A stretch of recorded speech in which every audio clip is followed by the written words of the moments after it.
Kaixo, bio! Kaixo, Eugeni. Zemuz!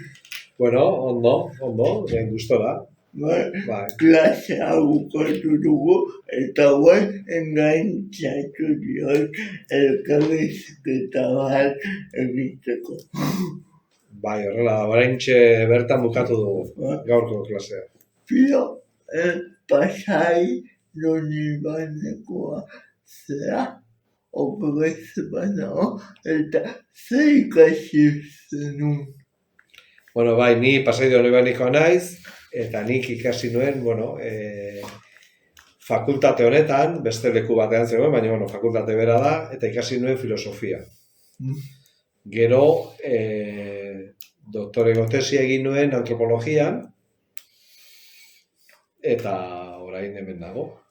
Zergatik aukeratu zenuen filosofia? Alde batetik, banuelako nik kezka bat, ez? Trascendentala edo ez daitekena, ez? Eta gero, oso esperientzia ona izan nuen filosofiako irakasle batzuekin. Horrek ere nik uste dut bultzatu ninduela, filosofia ikastera. Eta gero, filosofian ikasten nengoela, ezagutu nuen antropologiako irakasle bat, Teresa del Valle, eta nik uste dut horrek ere bideratu egin ninduela antropologiara. Garai hartan ez zegoen antropologia ikasteko estatu espainolean, eta nik nolabait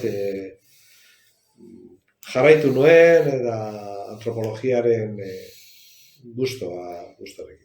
Baina Teresa del Vallera antropologiaren referentetako bat. Bai, guretzat bai, nire irakasle izan zen, eta gero ere oso esango dugu,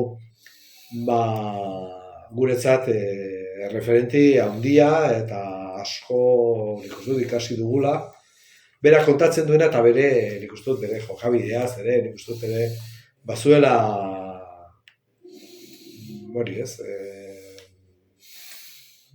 esango dugu autoritate ez bakarrik irakaskuntzan, baizik eta gero ere bizitzan. Baina filosofian ari zinela zer deskubritu zenuen, zer esango zenuke eman duzula filosofiak.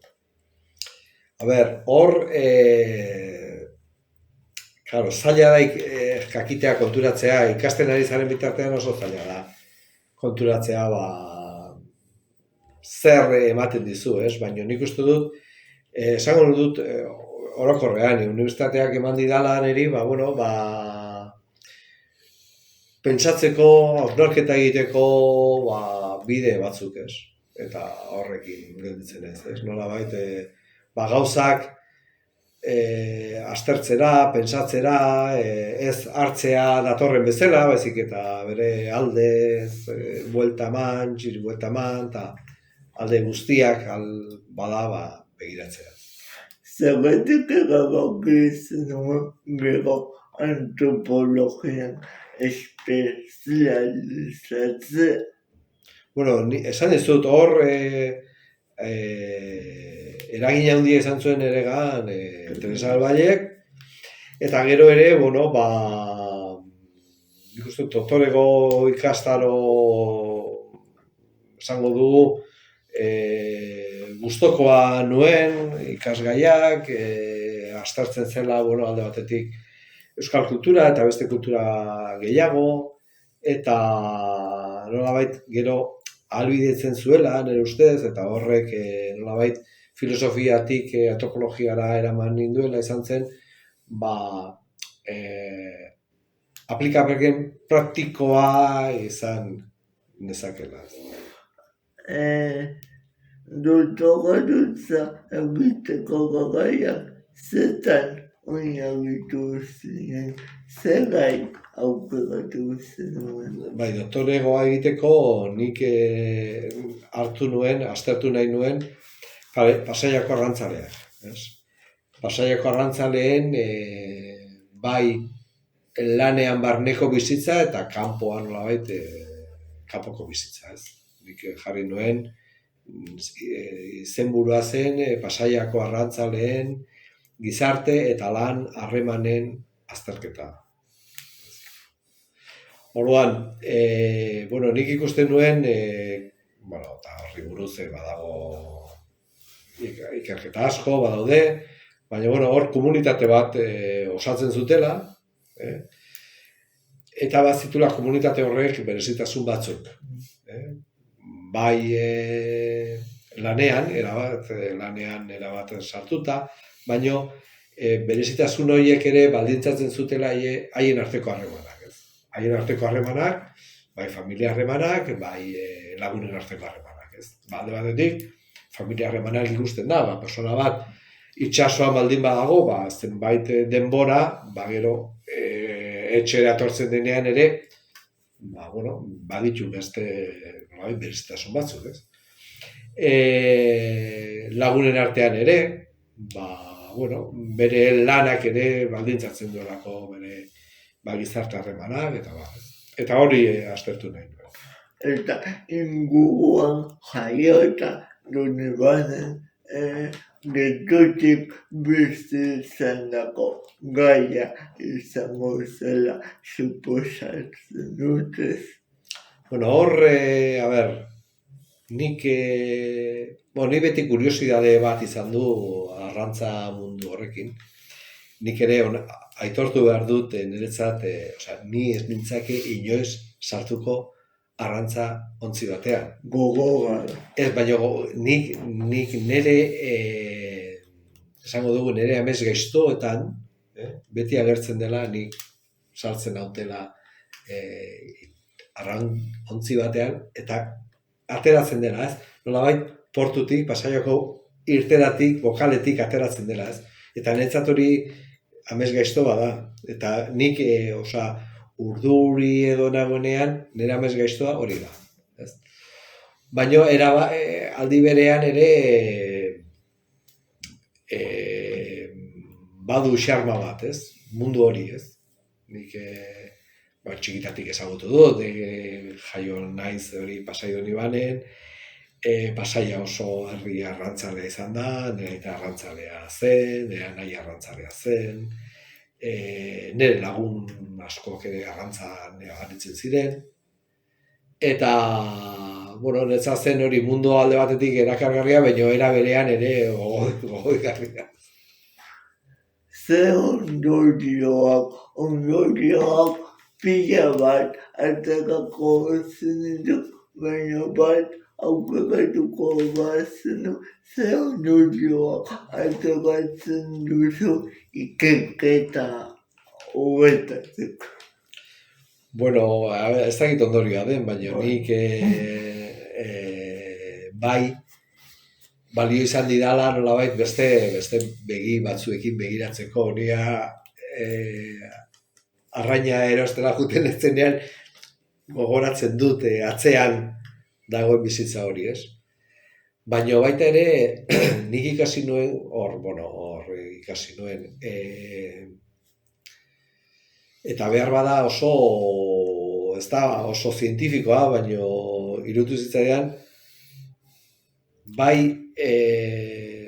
arrantzan, baina baita ere bizitza arruntean, suertea, zoria, daukan garrantzia. Zorte dunako gauela, ez? Bai, suerte dunak era. Bai. Baina gero ere, hor nik tesian ikusi nuen, zoriak ze garrantzia daukan arrantza egiteko, ez?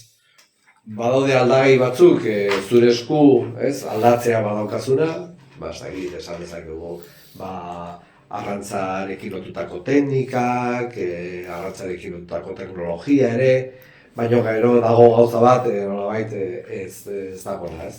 Eta da zoriarena, ez? Eta nola gainditu, nola egin dute, bizitzan zehar, mendetan zehar, arrantzaleak zori hori nolabait gainditzeko, eta izan da lanaren bidez, ez? Orduan, lanak, ez? Bueno, hori ikusi. Klaseak ematen dituzu bai unibertsitatean eta fakultatean. Zein da zure helburua irakasle bezala edo helburuetako bat klasea emateko orduan? Nik esan beharko nuke nire helburua izan beharko litzateke ikasleek edo nolabait materiaz, edukinaz, edo nolabait jabe izatea eta ikastea, eta ez. Baina nik uste dut, bintzat, nire esperientziak esan dit, askotan ikasten den hori, edukinetan ikasten den hori azten dela.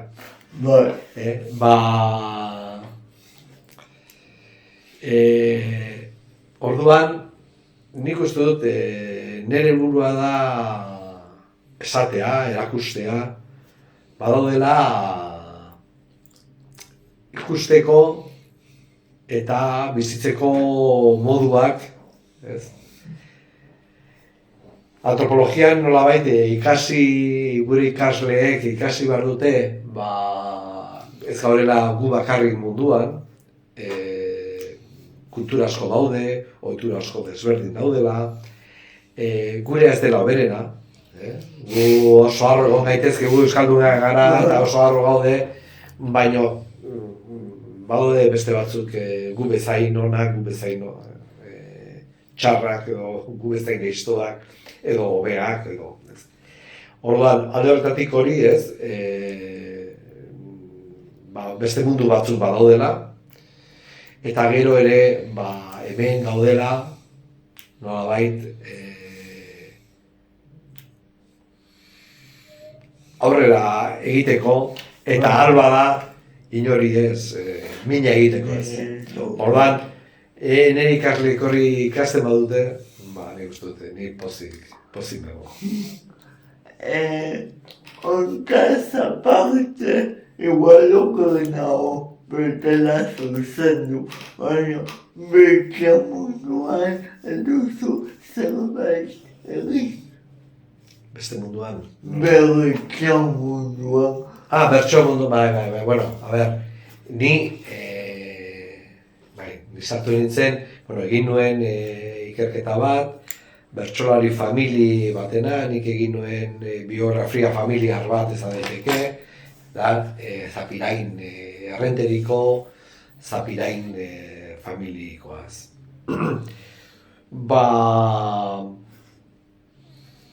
Oso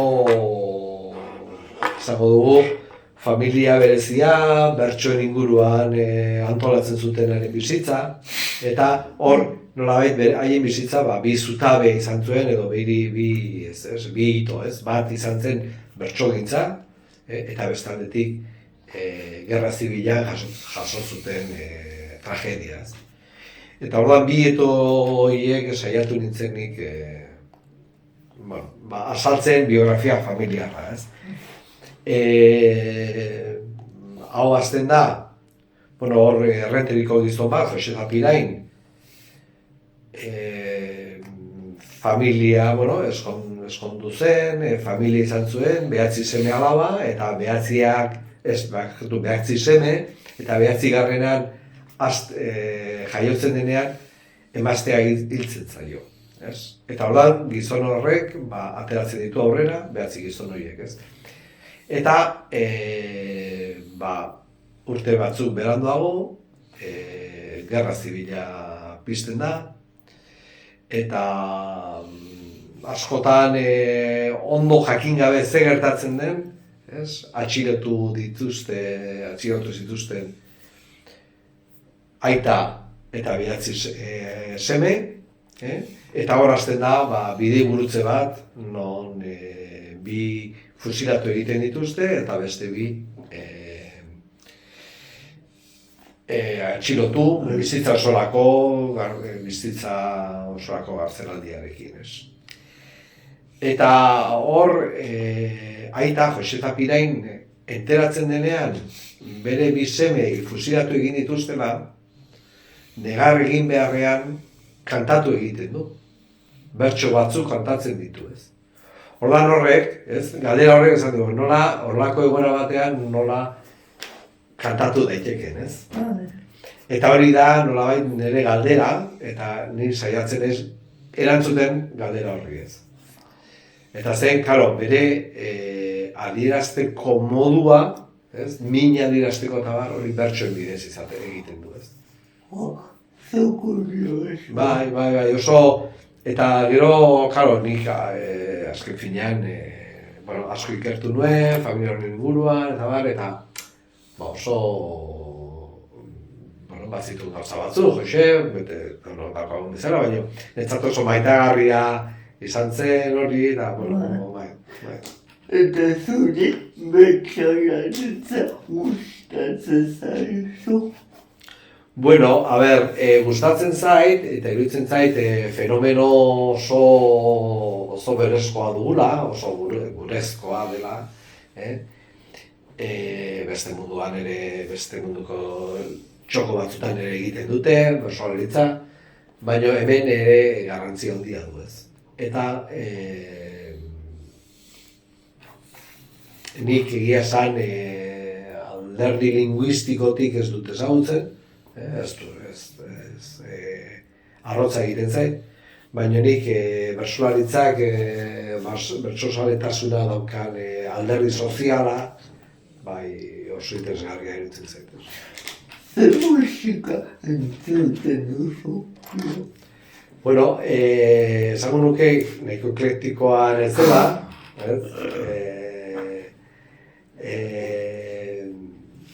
momentu honetan, gaur etorri naiz, honea kotxez etorri naiz, eta neukan Gatiburen disko bat, entzuten etorri naiz.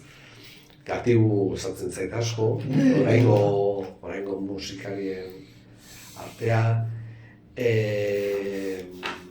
Gero Bruce Springsteen ere gustatzen zait, gero Dire Straits, eta gero ja, bueno, Dire Straits bezala, hori ez, nolabait, nire gazte garaiko musikak, ez? Batzakit, orain Santana gustatzen zait, Pink Floyd, bueno, nire...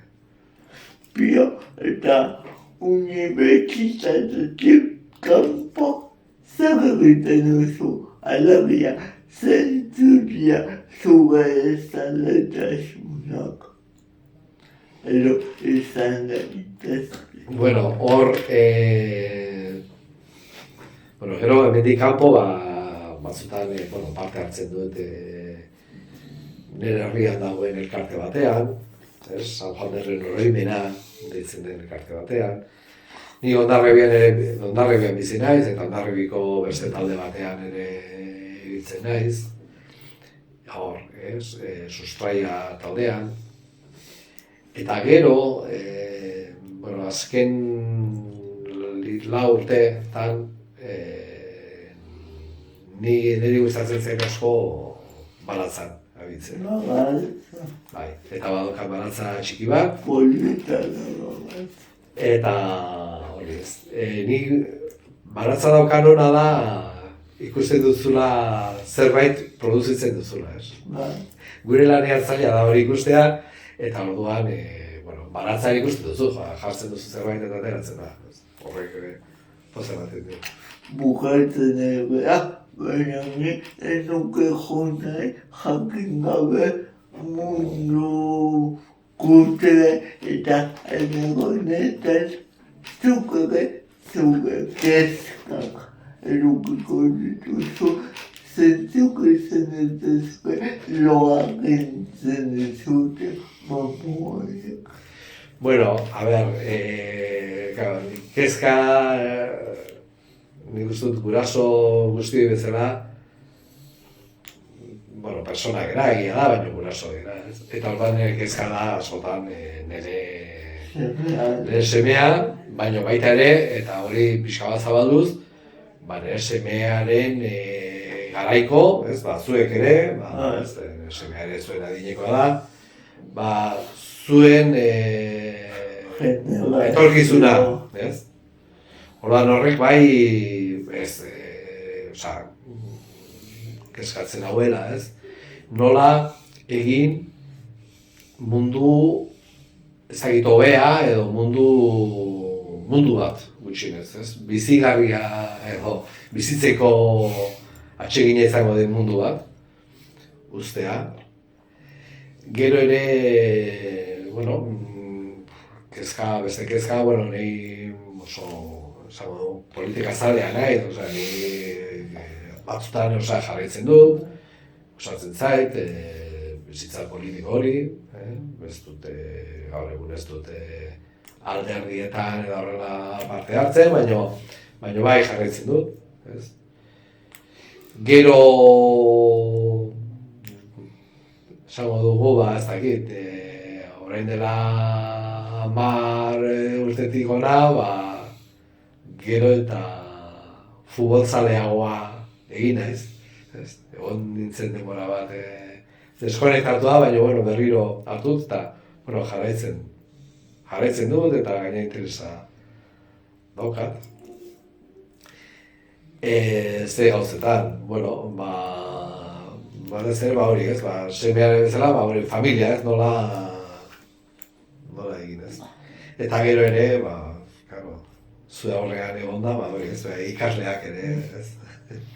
Kezka, nola, esatuzu, antropologia ikasten daude, bukatuko dute, bukatuta gero zer egin daiteke. Nire kasuan. Bai. Ikasten jarraitu. Bai, baina egunen batean, esaten zen, ari zara ikasten, bai, ondo dago ikastea, ondo dago, eta jakitzea, eta ezagutzea, eta baina gero azken finean bizitzatera behar dugu aurrera, eta hori ez, nola bukatuta gero zer egin daiteken, nola lortu, lana, hori ere kezka bada. Zer egin, pio, bila izkotak oparitzea gati benetan. Zuretzat, nik ere zuri eskerrak eman izazut, hori, atxegin ezana eta gero gaina mari esan dit, gauza batzu buruz pentsatzeko, bitatiko diego, agur bat gure ikuslei. Venga, agur.